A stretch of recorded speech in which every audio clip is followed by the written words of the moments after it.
인천 온누리의 부흥의 소문이 밴쿠버까지 들리고 있고요. 또 여러분 뜨겁게 예배하는 그 자리에 앞에서 함께 찬양할 수 있어서 얼마나 감사한지 모르겠습니다. 밴쿠버 온누리는 23년 되었습니다. 서빙고 온누리교회가 40년의 역사를 따라가고 있는데 그곳에서도 사도행전 29장의 역사를 주님의 손에 붙들린 복음의 사람들이 함께 써가고 있는 현장이 그곳에도 있다, 그렇게 기억하시고 또 함께 기도하는 그런 은혜가 있었으면 좋겠습니다. 여러분, 인생을 살아가다 보면 이러지도 저러지도 못하는 일들이 생깁니다. 그 일들을 딜레마라는 표현을 사용하기도 하는데요. 그리스도인의 딜레마는 뭐라고 생각하십니까? 신앙생활 열심히 해야 된다는 건 다 압니다.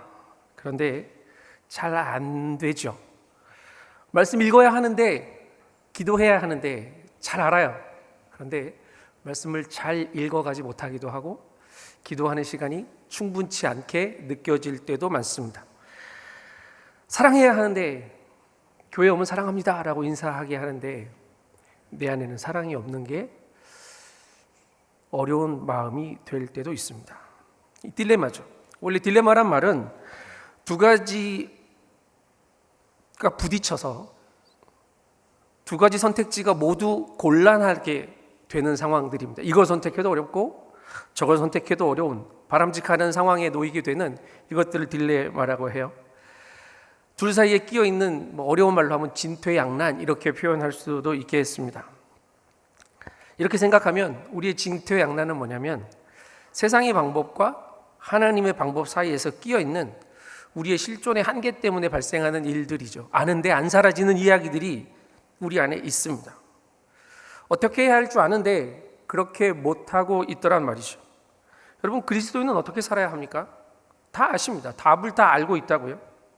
그런데 그 방법이 내 삶의 방법이 되지 못하고 그냥 살아왔던 습관을 따라 살아버리는 우리의 모습들을 늘 발견하게 되는 거죠. 그리스도인은 어쩌다 된 사람이 아닙니다. 난 그리스도인이에요 라고 말할 텐데 어쩌다 그리스도인이 되셨습니다, 됐습니까? 이렇게 물으면 어찌 하다 보니까 난 예수 믿게 되었네요, 이렇게 말할 수 있는데 어쩌다 된 게 아닙니다. 우리가 예수를 믿음으로 구원받았기 때문에 그리스도인이 된 거죠. 그리고 이 말은 뭐냐면 우리를 구원한 복음이 우리의 삶의 기준이 되어서 살아간다는 이야기이기도 해요. 우리가 지난달에 이번 달 초까지 로마서를 새벽마다 큐티로 묵상해 오셨을 텐데요. 로마서의 주제가 되는 로마서 1장 17절의 말씀을 기억하실 겁니다. 자막을 통해 한번 읽어보겠습니다. 시작. 복음에는 하나님의 의가 계시되 믿음으로부터 믿음에 이르게 합니다. 기록되기를 의인은 믿음으로 말미암아 살 것이다 라고 한 것과 같습니다. 복음에 하나님의 의가 나타났습니다. 하나님의 의가 뭐냐면 성경은 예수 그리스도라고 이야기합니다. 날 위해 죽으신 예수 그리스도를 통해 하나님과 나 사이와의 관계가 회복된 것, 이것을 복음이라고 이야기합니다. 구원이라고 이야기하기도 하고요. 믿음으로 우리는 예수를 보게 되었고 알게 되었고 믿게 되었습니다. 그리고 화목된 하나님과의 관계가 새롭게 시작돼 하나님과 화목하게 살게 되었다는 이야기죠. 그래서 이 복음의 이야기는 믿음으로부터 믿음에 이르게 하는 이야기고요, 믿음으로 사는 이야기가 그리스도의 삶이라는 것을 보여주는 거예요. 믿음으로 구원받았습니다. 할렐루야. 믿음으로 살고 계십니까? 네. 앞에 아멘보다 뒤에 아멘은 작아져요. 네. 값없이 받은 구원은 우리에게 은혜로 주어진 선물입니다. 우리를 사망에서 생명으로 옮기셨을 뿐만 아니라 세상의 방법이 아니라 그리스도의 방법으로 살게끔 하나님께서 우리에게 값없이 은혜를 부어주셨단 말이죠. 이게 하나님의 은혜입니다. 근데 우리만 딜레마가 있었던 게 아니라 하나님도 딜레마를 가지고 계셨습니다. 하나님은 그 딜레마를 어떻게 해결하셨냐면 우리에게 사랑을 이유 없이 조건 없이 값없이 막 쏟아 부어주심으로 본인의 딜레마를 해결하셨어요. 하나님한테는 어떤 딜레마가 있었냐면 공의로우신 하나님이 죄인을 심판하셔야 했습니다. 이게 하나님의 첫 번째 선택지입니다. 또 하나는 뭐냐면 사랑으로 지은 그 사랑하는 대상들이 죄를 지었으니 사랑하는 사람을 벌해야 한다는 이 선택지가 또 하나 있는 거죠.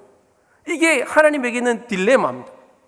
사랑하는 사람을 벌할 수 없고 공의의 하나님이 그렇다고 다 없는 것처럼 해줄 수도 없는 이야기입니다. 하나님이 이것을 해결하신 방법을 우리는 잘 알고 있습니다. 이 심판과 구원의 딜레마를 하나님 자신이 아들 예수가 우리가 받아야 할 심판을 대신 받으심으로, 우리의 죄값을 대신 치러 죽어주심으로 우리에 대한 하나님의 사랑을 확증하시는 방법으로, 모순이 아니고 말이 안 되는 이야기가 아니고 말이 되는 이야기로 값없는 은혜를 우리에게 쏟아 부어주신 거죠. 여러분, 이것을 우리는 은혜라고 이야기합니다. 값없이 부어지는, 내가 이해할 수 없는, 우리가 한 번도 생각해보지 못했던 이 방법이 하나님의 은혜의 방법이었습니다.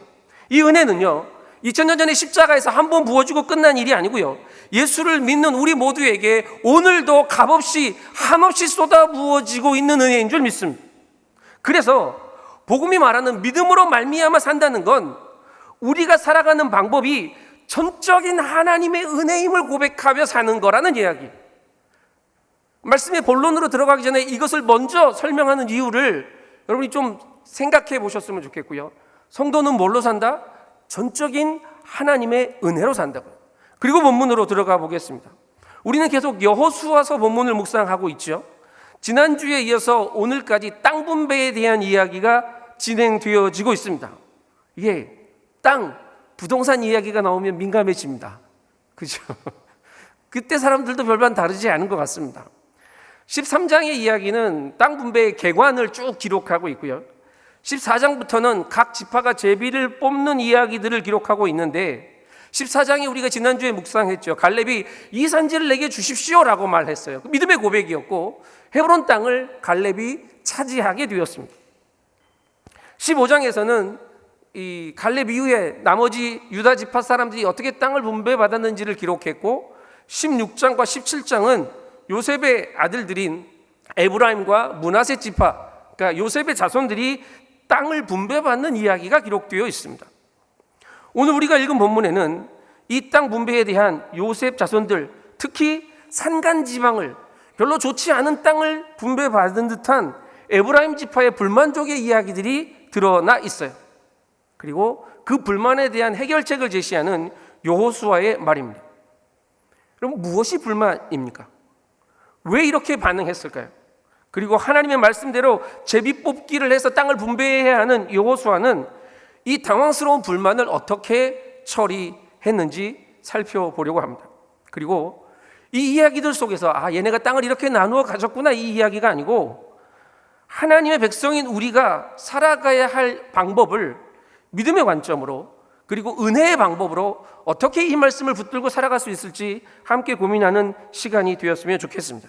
여러분, 땅을 나누는 이야기가요, 은혜의 이야기로 다시 해석되어지는 기쁨이 있기를 축복합니다. 오늘 보면 14절 말씀 함께 읽어보겠습니다. 14절입니다. 시작. 요셉의 자손들이 여호수아에게 말했습니다. 여호와께서 지금까지 내게 큰 복을 주셔서 내가 큰 민족이 됐는데 왜 내게 한 번만 제비 뽑아 한 몫만 유산으로 주십니까? 요셉 자손들의 불만이 매우 구체적으로 기록되어 있습니다. 여호와의 복을 받아서 우리가 큰 지파, 큰 민족을 이루게 됐는데 왜 우리에게 한 번만 제비 뽑게 하냐는 겁니다. 불만입니다. 요셉 지파에게, 요셉의 자손들에게 한 번만 제비 뽑게 했습니다. 지파는 둘인데 타당한 불만처럼 보이기도 합니다. 원래 이스라엘의 장자는, 이 야곱의 아들들은 12명이었고 그때의 장자는 르우벤이었습니다. 장자는 두 몫을 받습니다. 그런데 르우벤이 아버지의 이 첩인 빌하와 동침하는 바람에 그의 죄로 인해 장자의 권한을 빼앗기게 되죠. 그래서 이 왕위를 이어가는 이 권세의 장자권은 유다 지파에게 돌아간 것 같고요. 예배를 주관하는 예배의 장자권은 레위 지파에게 돌아갔습니다. 그리고 이 혈통의 계통으로 재산을 두 몫을 받는 건 이집트의 총리 대신이 되었던 요셉의 자식들, 그 요셉 지파여야 하는데 요셉 지파라고 하지 않고 그의 두 아들인 에브라임과 므낫세 지파라는 호칭으로 두 몫이 두 아들들에게 돌아가게 된 거죠. 그럼 당연히 제비를 두 번 뽑아야 될 것 같은데 요셉의 자손이란 이름으로 제비를 한 번만 뽑은 거예요. 불만이 생길 수도 있을 법한 이야기란 말이죠. 그런데 실제 인구도 가장 많습니다. 민수기 두 번째 인구조사에 보면 므낫세 지파와 에브라임 지파를 합하면 약 8만 4천 명 정도, 8만 5천 명이 넘는 가장 큰 인구를 가진 지파들이, 자손들이 되어요. 그래서 가장 큰 땅을 요구하는 게 당연해 보입니다. 그런데 오늘 본문은 요셉 자손들의 이야기에서 그들의 한계를 발견하게 만듭니다. 왜냐하면 여호와께로부터 복을 받았다는 사실을 말하면서도 그 복으로 살아야 한다는 사실을 잊어버린 한계를 노출하고 있습니다. 왜 내게, 오늘 본문의 그 14절에 이 말이 돼서 왜 내게 제비를 한 번만 뽑게 하십니까? 이게 오늘 설교 제목입니다. 왜 내게?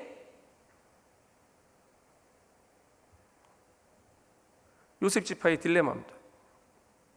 복도 취했는데, 살아가는 복도 어떻게 걷어야 될 것 같은데, 이건 알겠는데 이건 아는 것 같은 거죠. 하나님이 큰 복을 주셨는데 그것을 은혜로 주신 선물인 것을 아는데 우리가 살아가야 할 일은 우리에게 맞는 더 큰 땅을 주지 않아서 어렵다는 말을 하고 있는 겁니다. 이 말이 앞뒤가 안 맞죠. 받은 것은 은혜인데 사는 것은 은혜가 아니고 소유여야 하고 땅이어야 하고 돈이어야 하고, 그래서 지금 넓은 땅을 안 주셔서 우리가 힘듭니다, 이 말을 하고 있는 겁니다. 그럼 은혜가 뭡니까? 옆에 집사님 딸 이름이 은혜입니까? 위 목사님 딸 이름이 은혜인데 은혜가 뭡니까? 나는 한 게 아무것도 없는데 하나님께서 내게 다 해주신 게 은혜입니다. 나는 자격이 없는데 하나님께서 내게 베풀어 주신 그 모든 것이 은혜라고. 그런데 요셉 지파는 받은 복은 고마운데 그건 그거고 다른 복을 더 달라는 요구를 지금 하고 있는 겁니다. 부족하다는 거죠. 여러분, 부족이 불만을 낳습니다. 인생의 모든 불만족의 원인은 어디서 오냐면 결핍에서 나오는 것 같아요. 하나님의 은혜가 내게 부족합니까? 하나님이 내게 불충분하신 분이십니까? 혹시 우리가 원하고 구하는 복과 하나님이 주시는 복의 결이 다른 건 아닙니까? 우리는 자꾸 채워서 나의 지경을 넓히고 나의 땅을 넓히고 나의 소유가 늘어나고 내가 더 편안해지는 복을 구하고 있는데, 하나님이 주신 복으로 사는 그 방법은 내가 원하는 것과 다른 것 같아서, 하나님 복 주셔서 나를 구원해 주신 건 알겠는데 더 큰 거 주셔야 되지 않겠습니까? 라는 이야기로 지금 요셉 지파와 똑같은 이야기를 하고 있지 않냐는 이야기입니다. 그래서 예수님은 공생애를 시작하면서 첫 번째 설교를 세상의 복이 아닌 하나님 나라의 복을 설명하시는 것으로 시작했죠. 마음이 가난한 자는 복이 있다. 애통하는 자는 복이 있다. 온유한 자는 복이 있다. 의에 줄이고 목마른 자는 복이 있다. 긍휼히 여기는 자는 복이 있다. 마음이 깨끗한 사람은 복이 있다. 화평케 하는 사람은 복이 있다. 의를 위하여 핍박을 받는 자는 복이 있다. 여러분, 이 복 중에 우리가 받고 싶은 복이 몇 개나 됩니까? 예수님이 오셨을 그 당시에 와, 예수님이 말하는 복, 그래 저 복 내가 받아봐야지라고 박수치며 환영했던 사람이 누가 있었겠습니까? 한 번도 생각해보지 않았던 복들입니다. 세상을 뒤집는 복을 예수님이 선포하신 거죠. 그럼에도 우리는 인생의 습관에 젖어서 받은 복과 은혜로 사는 것이 아니라 나의 만족과 나의 유익을 위해 사는 복을 오늘도 구하고 있지는 않냐는 거죠. 요셉 자손들의 이 요구는요, 타당해 보였지만 타당하지 않았습니다. 므낫세와 에브라임 지파가 받은 땅을 다 합하면요, 이스라엘의 어느 지파보다 넓은 땅을 받았어요. 왜냐하면 요단강을 건너기 전에 요단 서편에서 므낫세 반 지파가 이미 서편의 3분의 1을 받았거든요. 그리고 돌아와서 동편에서 제비 뽑은 땅까지 다 합하면 어느 지파보다 넓은 땅을 받은 것 같아요. 그런데 지금 불만은 2번 안 뽑게 해줬다는 겁니다. 산악지역이라 충분하지 않고 우리가 쫓아내야 할 모든 가나안 사람들이 철전차를 가지고 있기 때문에 그 땅을 차지하지 못할 것 같다는 말도 함께 하고 있는 겁니다. 그런데 이 해결책은 조금 이따 생각해 보기로 하고요. 왜 요셉 지파가 이 말을 했을까요? 이유가 뭘까요? 제가 찾은 이유는 이겁니다. 불만이 습관이 된 사람들입니다. 에브라임 지파는 광야 생활을 시작할 때 민족이 인원이 많았습니다. 그런데 광야 생활이 끝나고 가장 많이 인구가 준 지파가 에브라임 지파입니다. 신학자들은 그렇게 해석합니다. 고라 당의 반역이 있었죠. 그때 가담했을 거다라고 이해합니다. 그래서 그 결과로 이 광야 생활 마지막에 인구가 확 급격하게 감소하게 되었지 않았나 이렇게 생각하기도 해요. 에브라임 지파가 장자입니다, 여러분. 어떻게 장자가 되었냐고요? 요셉이 축복을 받고요. 요셉이 아버지 야곱에게 아들 둘을 데리고 갈 때 야곱이 손을 엇갈려서 축복을 하죠. 므낫세가 장자인데 에브라임에게 오른손을 얹습니다. 에브라임이 장자가 된 겁니다. 내가 장자인데, 우리가 장자인데, 여호수아도 우리 지파 출신인데 우리를 무시하고 우리한테 상의하지 않고 우리를 배려하지 않고 이런 습관이 있었던 거죠. 여호수아서가 끝나고 사사기로 넘어가죠. 그런데 사사기를 읽어보면 이 에브라임 지파의 반복되는 습관들이 계속 나타납니다. 사사기 8장에 보면 유명한 기드온의 300용사 사건이 나오는데, 기드온이 미디안 족속들을 물리치려고 싸우러 가서 이기고 돌아왔는데요, 에브라임 지파가 기드온한테 막 화를 냅니다. 왜 우리를 부리지 않고 미디안하고 싸우러 갔냐 이거죠. 예. 대단한 우리를 빼놓고 갔다는 불만입니다. 기드온이 성격이 좋았는지 아유 귀한데 죄송합니다 이러고 끝냈어요, 그냥. 근데 12장에 가면 입다라는 사사가 나오는데, 입다와 에브라임 지파가 다투는 이야기가 나옵니다. 입다가 암몬 자손하고 싸우러 나아가서 이기고 돌아오니까 또 화를 냅니다. 우리를 안 부르고 갔냐고? 그러면서 기가 막힌 이야기를 해요. 네가 우리를 안 부르고 너 혼자 싸워서 공을 세웠으니까 너와 네 집을 다 태워버리겠다라는 이야기를 합니다. 그런데 입다는 정작 싸우러 나갈 때 도움을 구했는데 너희는 들은 척도 않더니 다 이기고 돌아오니까 이렇게 말하느냐라고 이야기하면서 그 유명한 쉿볼렛이라는 발음을 시켜요. 그래서 발음을 제대로 못하는 사람들은 다 죽입니다. 그때 4만 명이 넘는 사람이 죽습니다. 에브라임 지파가. 여기서 이 불평이 끝났어야 되는데요, 이스라엘이 남유다와 북이스라엘로 갈라질 때 북이스라엘을 대표해서 칭할 때 에브라임이라고 부릅니다. 거기 대빵이었어요. 여러분, 불만은 습관입니다. 그리고 불만족의 표현은요, 자기 중심성의 연약함에서부터 나오는 겁니다.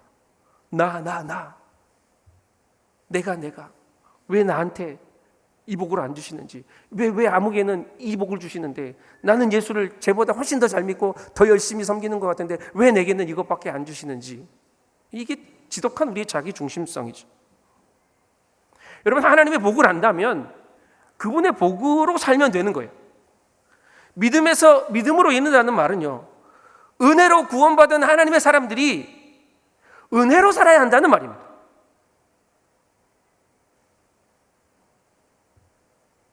나의 삶의 동력이 결핍을 채우기 위한 노력입니까? 아니면 은혜입니까? 나한테는 어떤 습관이 들어있습니까? 여기에 대한 답은 맨 마지막으로 넘기고요, 이 문제에 대해서 여호수아가 어떻게 해결책을 제시하는지를 좀 보려고 해요. 15절 말씀 같이 읽어보겠습니다. 15절입니다. 시작.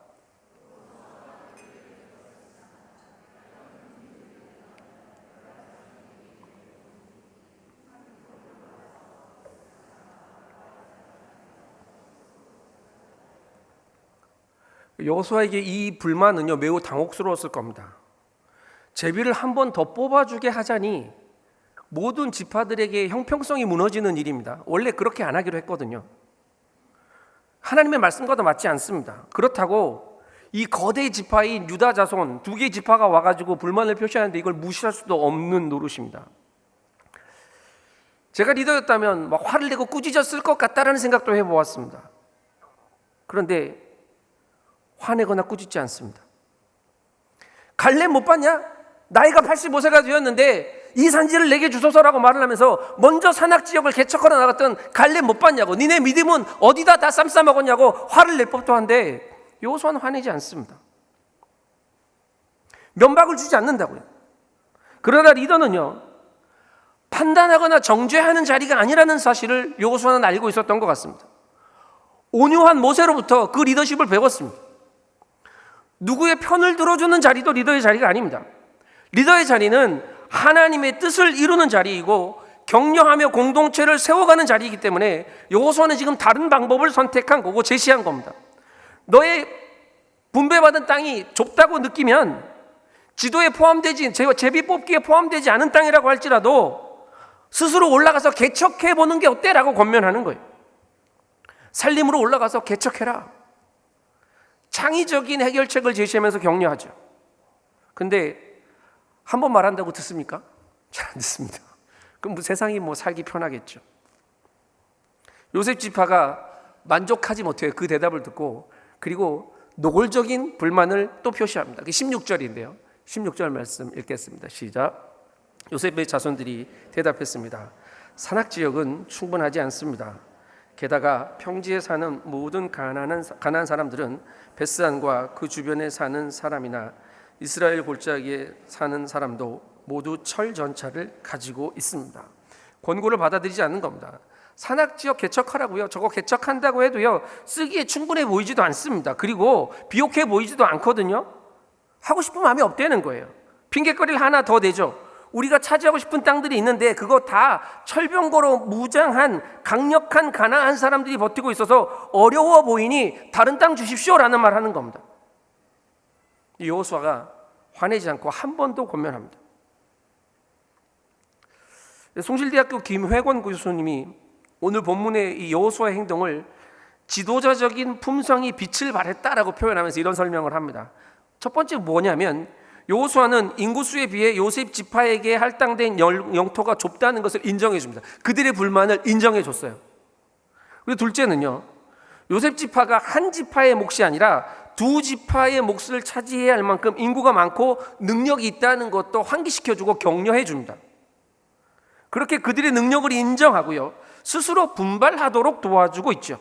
여러분, 지금 불만이 분발이 되도록 도와주고 있는 일을 여호수아가 하고 있는 겁니다. 리더는 사람들 안에 잠재적인 가능성과 자원을 끌어낼 수 있는 사람이어야 합니다. 그리고 셋째, 여호수아는 이 사건을 통해서 한 지파의 고민만 해결하는 것이 아니라 모든 지파에게 득이 되는 해결책을 구체적으로 제시하면서요, 이 에브라임과 므낫세 지파가 나머지 지파들의 그 땅 분배의 모델이 될 수 있는 방법을 던져 보이고 있습니다. 여호수아의 이 해결책은 공동체의 유대감과 단결성을 깨트릴 방법이 아니었습니다. 오히려 다른 지파에게도 새로운 땅을 개척할 수 있는 모델이 되고 계기가 되는 방법이었죠. 여호수아의 이 해결책이 이스라엘에게 다가온 땅 분배의 위기를 기회로 바꾸는 전환점이 된 겁니다. 야, 하나님 뜻대로 내가 제비 뽑은 거야, 내 맘대로 한 거야, 나 하나님 하라는 대로 한 거야 라고 책임을 하나님께 미루지도 않았습니다. 너희들이 알아서 해, 너희들이 라고 밀어내지도 않았다고요. 요셉 지파를 책망하면서 몰아붙이지도 않았고요, 격려하면서 새로운 방법들을 제시하고 그 일을 통해 이스라엘 공동체가 함께 윈윈하는 방법을 지혜로 발견해낸 겁니다. 여러분, 이건요, 불만을 들을 때 우리는 대부분 어떤 태도를 취하냐면 방어합니다. 자기 방어 본능이 우리에게 다 있습니다. 누가 나한테 내가 듣기 싫은 소리 한마디라도 던지면 나 안 그랬는데 라고 움츠려 들지요. 예. 그런데 여호수아의 능력은 불만은 방어하는 능력이 아니라 수용하는 능력이었습니다. 그리고 현실을 정확하게 인지하는 능력이었고요. 그래서 이스라엘의 한계를 넘어서 하나님의 능력으로 그들을 이끌어가 하나님의 관점으로 문제를 해결하는 여호수아의 영적 지도력을 보여주는 대목입니다. 바라기는 여러분과 여러분의 자녀들이 하나님 안에서 복음으로 믿음으로 살아 이 영적인 지도력이 사람들이 되기를 축복합니다. 이제 여호수아가 그들에게 다시 말하는 17절부터 18절까지의 말씀을 우리에게 주시는 하나님의 격려라고 생각하고 한번 읽어보도록 하겠습니다. 17절, 18절을 읽겠습니다. 시작. 그러나 여호수아는 요셉의 집 곧 에브라임과 므낫세 지파에게 말했습니다. 너는 큰 민족이고 세력도 크니 한 번의 제비만 뽑을 수는 없다. 산악지역도 네 것이 될 것이다. 산악지역일지라도 네가 스스로 개척하여라. 그러면 끝자락까지 내 것이 될 것이다. 가나안 사람들이 철 전차를 가졌고 힘이 막강하더라도 너는 그들을 쫓아낼 것이다. 아멘. 아멘. 이 위로와 격려와 해결책이 우리의 격려, 우리에게 주시는 해결책이 되기를 소망합니다. 여러분, 이 이야기는 단순한 리더십에 대한 모델의 이야기로 끝나는 게 아니고요, 요셉 지파의 현실을 타개할 대안이 되기도 했고, 지금 우리가 처해 있는 딜레마를 한계를 극복할 수 있는 방법이기도 합니다. 자, 처음의 이야기로 돌아가겠습니다. 믿음으로 의롭다함을 얻은, 복을 받은 복음의 사람들이 우리입니다. 우리는 믿음으로 복을 받았으니, 구원을 받았으니 이제 믿음으로 살아가는 겁니다.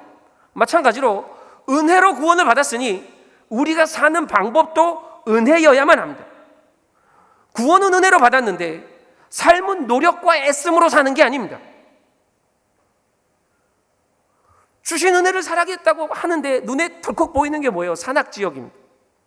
높은 산이, 거친 들판이 개척해도 일구어도 아무것도 안 나올 것 같은 그런 것들이 우리의 발목을 잡을 때가 있죠. 산은 누가 지으셨습니까? 모른다는 눈빛으로 저를 쳐다보시면 하나님이 지으셨습니다. 거친 들판은 누가 지으셨습니까? 하나님이 지으셨습니다. 여호수아가 명령한 너희는 산악지역을 내 스스로 개척하여라 라는 이 개척하라, 그러면 그 끝자락까지 네 것이 될 것이다 라는 이 말은요, 이 개척하다라는 단어는 히브리 말로 동음이의어입니다. 그러니까 하나님이 쓰시면 창조하다가 되고요, 사람이 쓰면 개척하다가 되는 거예요. 같은 발음인데 동음이의어라고요. 여러분, 하나님은 창조하셨고 우리는 그 지으심의 은혜로 살아갑니다. 그래서 창조의 은혜를 누리는 삶은 매일을 이 땅을 지으신 하나님과 함께 은혜로 개척하는 삶을 사는 거죠. 천하 만물의 창조자이신 그분이 지으신 것들을 하나님은 자기가 갖고 계시지 않고요, 우리 인생들에게 허락하셨고 하나님의 창조와 돌봄의 사역에 우리를 초대해 주셨습니다. 만물이 주로부터 나왔고 주로 말미암아 있고 주께로 돌아갑니다. 할렐루야. 우리는 그 만물 중에 하나인 존재임을 알기에 내 모든 삶이 하나님의 그 창조를 이루는 기쁨과 감격으로 매일을 사는 거예요.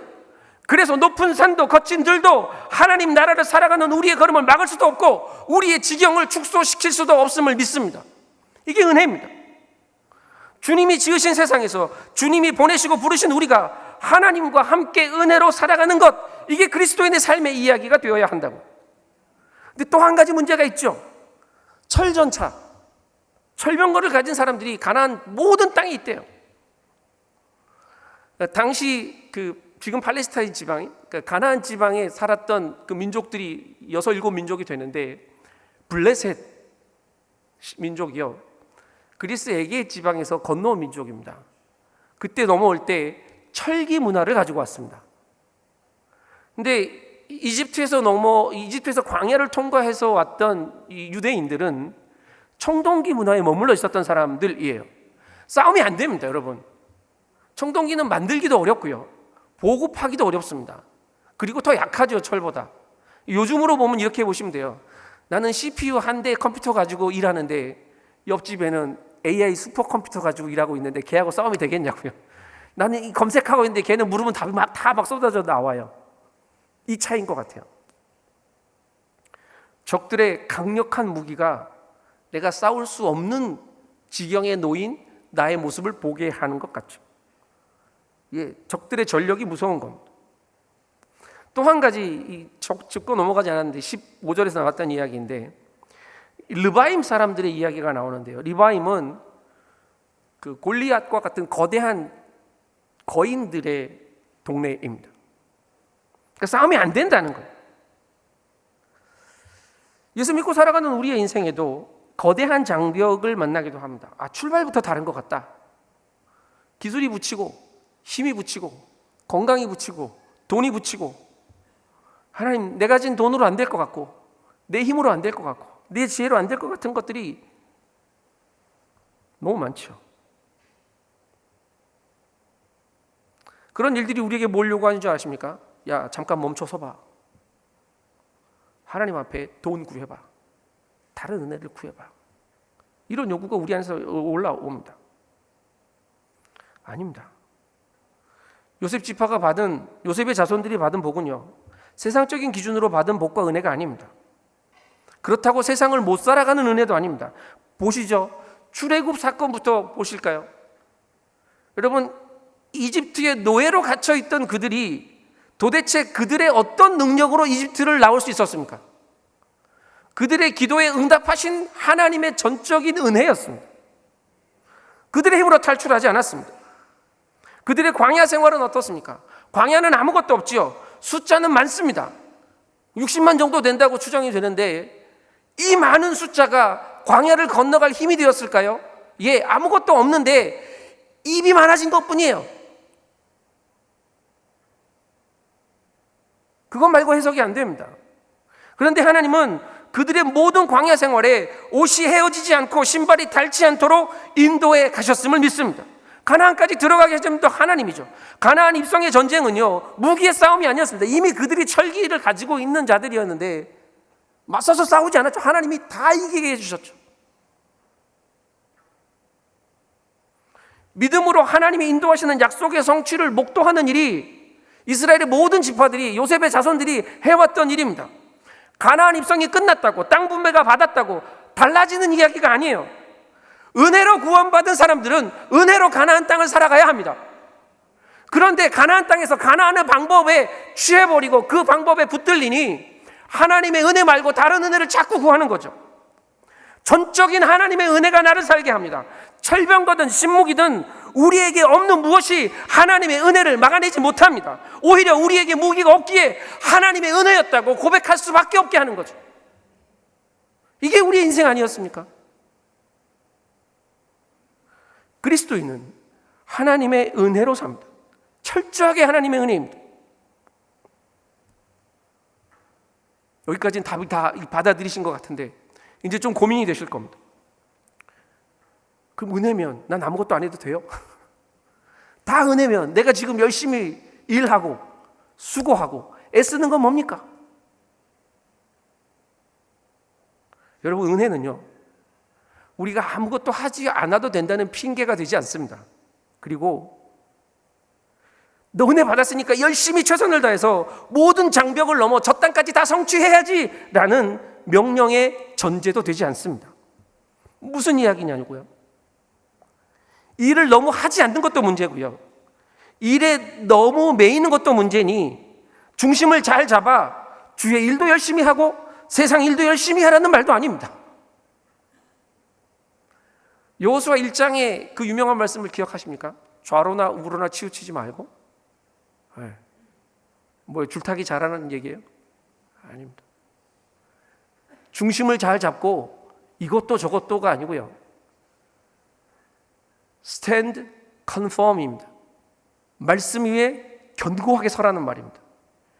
바람이 분다고, 어려운 일이 생긴다고 좌로나 우로나 흔들리지 말고 예수 그리스도의 반석 위에 굳건히 stand confirm 하라는 이야기입니다. 은혜는 우리로 하여금 예수 그리스도 위에 서게 합니다. 그래서 은혜로 사는 사람은 동기가 새로워지는 거예요. 방법이 새로워지고, 우리의 삶의 내적 동기가 자기 만족도 아니고 성취도 더 이상 아니고 하나님의 은혜고 구원의 감격이 내 안에 내적인 동기가 되는 삶을 산다고요. 그래서 삶의 동기가 하나님의 은혜로부터 시작되었으니 부지런히 살지 않아야 할 이유가 없어지는 겁니다. 그 은혜가 내게 큰데 내가 어떻게 대충 살 수 있습니까? 또 하나는 하나님의 은혜가 내 삶의 동기이니 지나치게 일하는 것이, 성취하는 것이 내 삶의 목적이 되어 일이 우상이 되고 돈이 우상이 되어 살지 않게 되더란 말입니다. 일, 성공, 돈이 우상이 될 수가 없습니다. 내 안의 동기는 그리스도의 은혜이거든요. 그럼 개척하라는 말은 뭡니까? 땅 가서 넓혀라는 얘기가 아니고요, 우리에게 개척은 성취를 위해 산을 갈고 밭을 일구는 이야기가 아니고 세상의 힘이 질서가 되는 세상에서 하나님의 질서와 하나님의 방법을 은혜로 살아내 그분의 은혜의 법이 우리의 삶을 통해 이 땅에서도 작동하게 만드는 것이 개척입니다. 세상은 세상의 법으로, 죄와 사망의 법으로 살아가는데 우리는 생명의 성령의 법으로 살아 그 법이 이기는 세상이 아니라 하나님의 법이, 은혜의 법이, 성령의 법이 이기는 세상을 살아내면 되는 겁니다. 그게 개척입니다. 그래서 팀 켈러 목사님 이런 말을 했습니다. 일할 때 하나님 똑바로 바라보십시오. 그리고 이렇게 말하십시오. 주님이 저를 지켜보고 계시기에 저는 최선을 다하겠습니다. 다른 사람들이 어떤 생각을 하든 나는 상관없습니다. 저는 이 일을 그리스도 안에서 탁월하게 하겠습니다. 우리의 모든 기준과 방법은 세상이 아니라 주님이십니다. 그분의 은혜가 우리의 삶의 동기이고요, 그분의 은혜가 우리를 살아가게 하는 힘이고 능력이며, 그분의 은혜로 세상을 살아 세상의 생명의 성령의 법이 작동하는 시간을 살아내는 거죠. 여러분, 다른 차원, 다른 방법의 삶에 대한 고민을 이제 하셔야 합니다.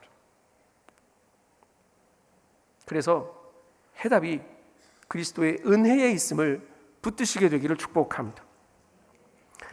얼마 전에 추수감사주일 예배 드리셨죠? 캐나다는 지난 주일이 추수감사주일이었습니다. 저희 밴쿠버 오늘리 교회는 전 세대가 다 함께 모여서 패밀리 워십을 드렸어요. 창조주 하나님을 찬양하고 우리 공동체에 사랑하게 하신 하나님의 은혜들을 아이들이, 어른들이 함께 찬송하고 그런 시간들을 보냈어요. 은혜는요, 감사로부터 시작됩니다. 많이 들으셨죠? 정확하게 말하면 하나님의 은혜는 우리가 감사할 때 비로소 보입니다. 돌아가신 장영희 교수님이 쓰신 수필에 보면 내 인생에 단 한 번이라는 그런 수필이 있습니다. 근데 무슨 내용을 쓰셨냐면, 장 교수님이 길거리를 가다가 팬더 곰이, 예쁜 곰이 보이니까 이 곰을 사다가 조카한테 선물하신 거예요. 근데 이 선물을 받은 조카가 눈이 동그래지면서 이렇게 말해요. 근데 이모, 이걸 왜 하필이면 나한테 주는 건데요? 이렇게 말해요. 말이 좀 이상하죠? 다른 형제들도 많은데 하필이면 왜 이걸 나한테 주는 건데요? 이 질문이에요. 근데 여러분, 우리는 하필이면이라는 단어를 이렇게 사용하지 않죠. 네. 하필이면 왜 나한테 이런 일이 생기지? 하필이면 왜 이럴 때 나를 찾아와서 나를 힘들게 하냐? 하필이면 왜 지금 아프지? 하필이면 왜 이때 돈이 없는 거야? 이런 불평과 불만의 단어로 우리는 하필이면이라는 단어를 사용합니다. 그런데 감사하니까 하필이면 내게 이걸 사다 준 이모의 은혜가 보이는 겁니다. 헬라어 유카리스라는 단어는 감사라는 말에도 은혜라는 말에도 동일하게 사용되었습니다. 여러분, 우리는 은혜를 세보려고 하죠. 그런 찬송도 있잖아요. 받은 복을 세어보아라. 네. 근데 은혜를 세다 보면 무슨 일이 생기지 않으십니까?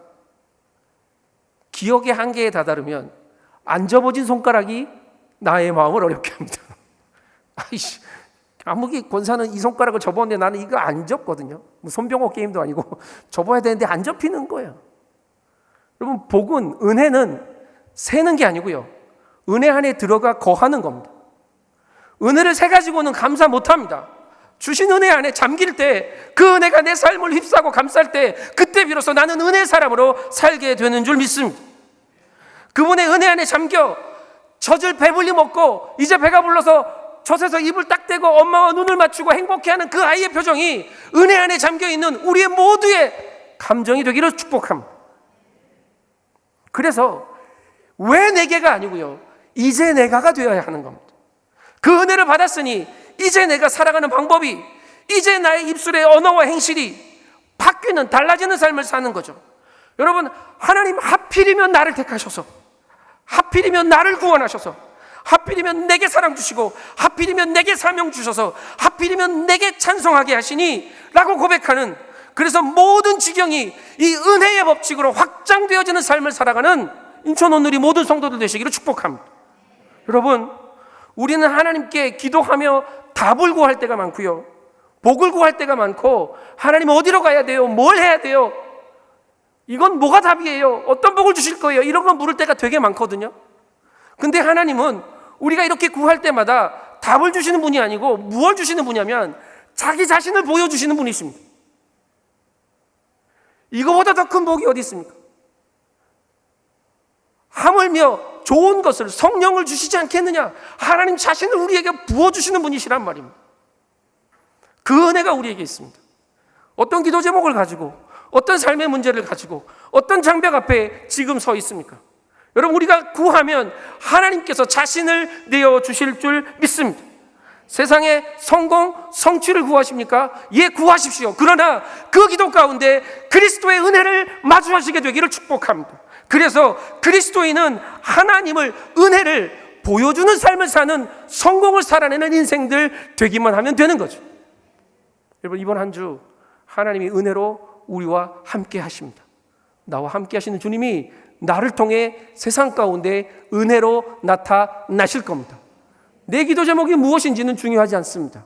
그분이 나와 함께 하시고 그분이 내 안에 빼앗길 수 없는 은혜이니 이 은혜 사랑으로 흘려보내며 나누며 세상의 방법이 아닌 생명의 성령의 법으로 승리하는 은혜의 승리자들, 은혜의 개척자들 되시기를 예수의 이름으로 축복합니다.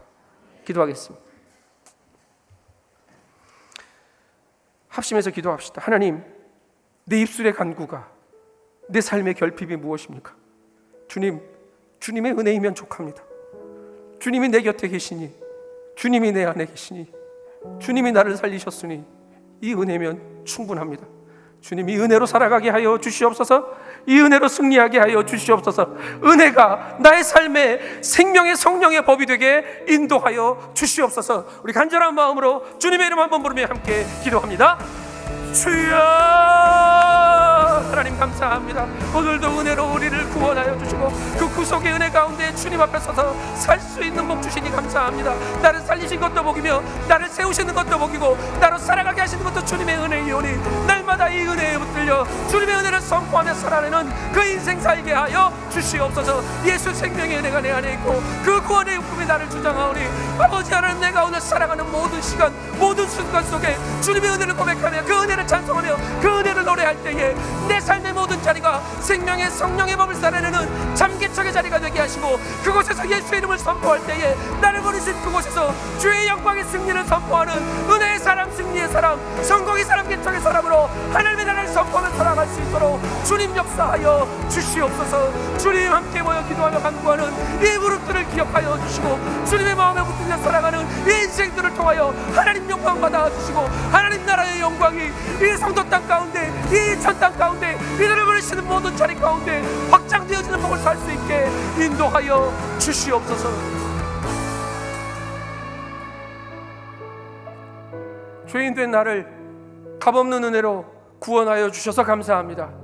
그 은혜면 충분하오니 이제 살아가는 모든 걸음이 예수 그리스도의 구원의 은혜에 붙들려 살아가는 삶 되게 하여 주시옵소서. 세상에 들려오는 소리에, 내 눈에 보기 좋은 것에 마음 빼앗기며 영을 빼앗기며 살지 않게 하여 주시옵소서. 오직 예수께 내 마음 드려 나를 살리신 주님과 날마다 동행하는 은혜의 밥, 생명의 법, 성령의 법 살아내게 하여 주시옵소서. 주께서 우리의 삶에 은혜 주셨으니 이 은혜로 날마다 승리하여 보내신 그곳에 예수를 보여주고 부르신 그곳에 예수의 법을 살아내는 참 승리자들 되게 축복하여 주시옵소서. 영광 주님께 올려드리며 존귀하신 예수님의 이름으로 기도합니다.